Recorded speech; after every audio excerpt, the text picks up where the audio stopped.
నామ సంవత్సర ఉగాది శుభాకాంక్షల్ని ఇక్కడ ఉన్నటువంటి రసహృదయులు ప్రేక్షకులందరికీ శుభాకాంక్షలు తెలియజేస్తూ ఈ కార్యక్రమాన్ని మనం ఎందుకు ప్రారంభించుకున్నాము అంటే ఈ వసంత నవరాత్రుల్లో సరస్వతి అమ్మవారికి బ్రహ్మదేవుడికి ప్రాముఖ్యత.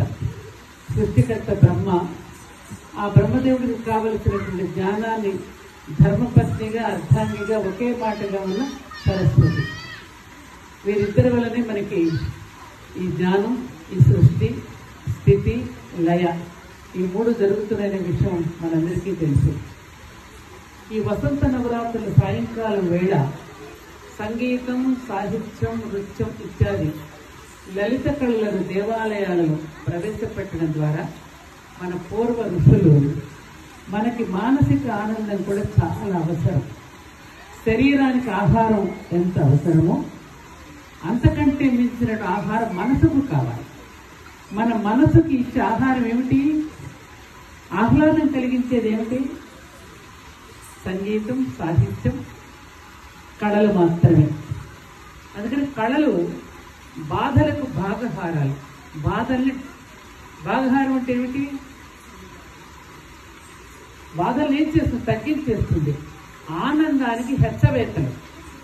హెచ్చవేత అంటే ఇప్పుడు పిల్లలకి తెలియదు ఏమ్మా, మల్టిప్లై చేస్తుంది. ఆనందాన్ని మల్టిప్లై చేస్తుంది, బాధను తగ్గించేస్తుంది.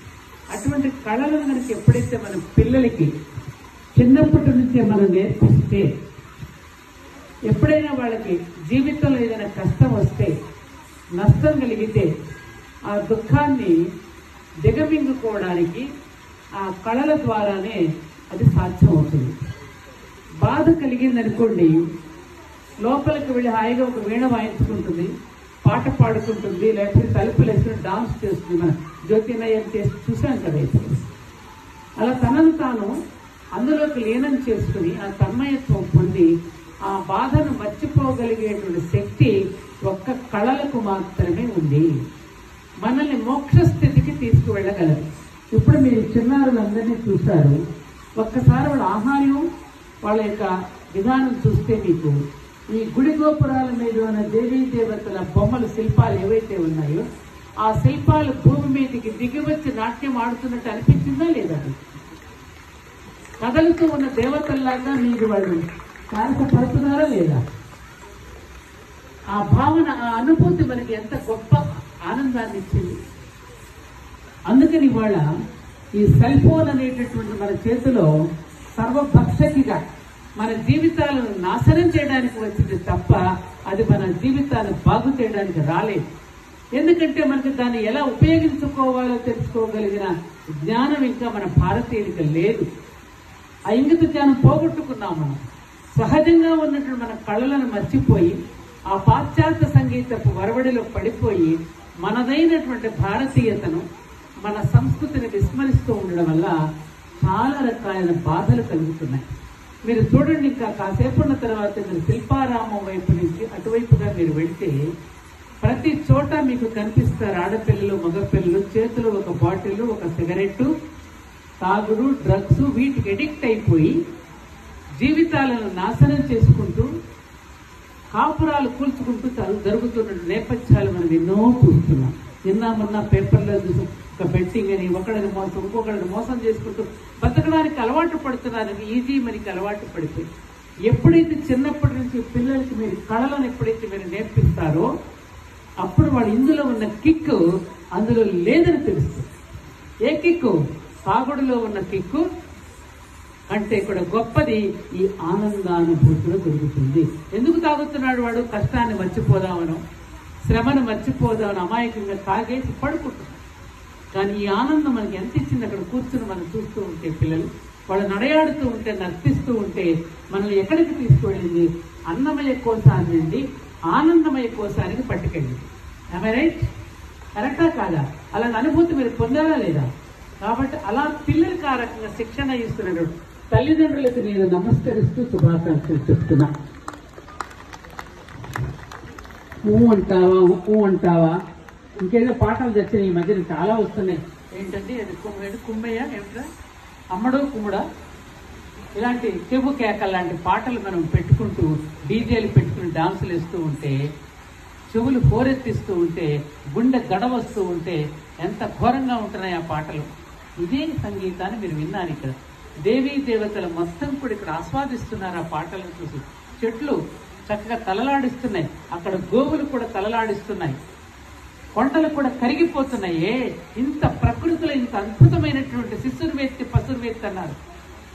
చిన్న పిల్లల దగ్గర నుంచి పశువుల దగ్గర నుంచి కూడా తలలాడిచ్చేటటువంటి ఒక అద్భుతమైన అనుభూతి మన భారతీయ సంగీత సాహిత్యాలకు ఉంటే, తీర్థ ప్రసాదాలు ఇక్కడ దొరుకుతూ ఉంటే, మురికినీళ్లు తాగడానికి పోతున్నారు పిల్లలు అంటే అది బాధపడాలో కాదా?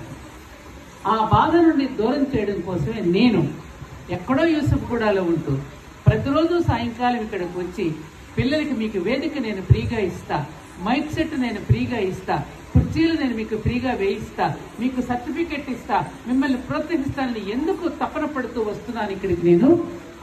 నా భారతీయ సంస్కృతి గొప్పది. అక్కడ భరతముని దగ్గర నుంచి ఎంతో మంది మహర్షులు తపస్సు చేసి చేసి వాళ్ళ శరీరాలను వేదికలుగా చేసి కాల్చుకుని మన లోకశ్రేయస్సు కోసం ఎంత గొప్ప సంస్కృతిని మనకు అందిస్తే మనం పాడు చేసుకుంటున్నాం కదా. కనీస రుణం తీర్చుకోవడానికైనా ఆ మహర్షుల రుణం. అక్కడ వాల్మీకి మహర్షి ఉన్నాడు గుహలో, అటుపక్కన వేదవ్యాస మహర్షి ఉన్నాడు అక్కడ. కాబట్టి ఈ మహర్షులకి రుణాన్ని ఎలా తీర్చుకోవాలి? మనం బిడ్డలకి నేర్పించడం ద్వారా వాళ్ళను మన సంస్కృతికి రాయబారులుగా తీర్చిదిద్దినప్పుడే ఆ మహర్షులకి రుణాన్ని మనం తీర్చుకోగలం. అందుకని అక్కడక్కడ జ్యోతి నాయర్ లాంటి గురువులు వాటిని బాధ్యతను తీసుకుని పిల్లలకి నేర్పిస్తూ, తల్లిదండ్రులకు కూడా ఆనందాన్ని కలిగిస్తూ, వాళ్ళు కూడా మా పిల్లలు ఇంత సంస్కారవంతులు అవుతున్నారు కాబట్టి రేపు జీవితంలో వాళ్ళు ఏ కష్టాన్నైనా ఎదుర్కోగలరని ఒక ధైర్యం, భరోసా కూడా మీకు ఉంటుంది. చూడండి, ఒక నర్తకిని మీరు చూస్తూ ఉన్నప్పుడు ఆ పిల్లలు ఎక్కడైనా డీవియేట్ అవుతున్నారండి? సంగీతానికి, లయకు, తాళానికి మాత్రమే వశమై చేస్తున్నారు. ఫోటోలు తీస్తున్న వాళ్ళని గమనించట్లా. ప్రేక్షకులు ఎంతమంది వచ్చేది వాళ్ళకి పట్టడం లేదు. అక్కడ ఏం జరుగుతుంది కూడా పట్టకుండా వాళ్ళు కేవలం దాని మీద దృష్టి పెట్టి ఒక ఏకాగ్రతను సాధిస్తున్నారు అంటే అది యోగి కంటే గొప్పదనేటటువంటి విషయం భృగు మహర్షి చెప్పాడు. ఒక యోగిని నర్తకితో పోల్చారు. నర్తకి సంగీత సాహిత్యాలకు మాత్రమే వశమవుతూ ఏ విధంగా అయితే నెత్తి మీద కుండను కూడా పెట్టుకుని ఏకాగ్రత నర్తించగలుగుతోందో, పుంఖానుపుంఖాలుగా లోకంలో జరిగే విషయాలన్నింటినీ కూడా చుట్టూ జరుగుతున్నా కూడా పట్టించుకోకుండా తన తపస్సులో కూర్చున్న యోగి నర్తకితో పోల్చారంటే నర్తకి ఎంత గొప్పదో ఆలోచించింది.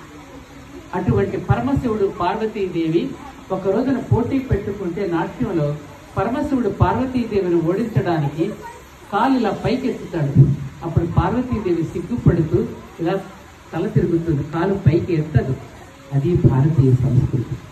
అక్కడ ఎవరు ఓడిపోయారు? పరమశివుడు ఓడిపోయారా? అమ్మవారు ఓడిపోయిందా? ఓడిపోయింది ఎవరక్కడ? ఆ సంస్కారం ముందు పరమశివుడే ఓడిపోయాడు. అది మన భారతీయ సంస్కృతి. అటువంటి కళలు కాణాచి మన భారతదేశం. అందుకని ధర్మపురి క్షేత్రంలో 3 నవరాత్రులు మనలో ఉన్న శక్తిని మేలుకొల్పేది దేవీ నవరాత్రులైతే, మనలో బుద్ధిని మేలుకొల్పేది గణపతి నవరాత్రులైతే, మనలో జ్ఞానాన్ని మేలుకొల్పేది వసంత నవరాత్రులు. శ్రీరామచంద్రుడు ఎదుట మనం ఎందుకు వేస్తున్నాం? 9 రోజులు 9 నెలలకు ప్రతీక.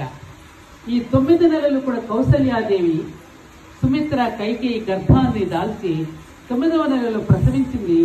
అందుకే శ్రీరామ నవమి నాటికి పూర్తయి ఆ 9 నెలలకు ప్రతీక 9 రోజులు చేసింది.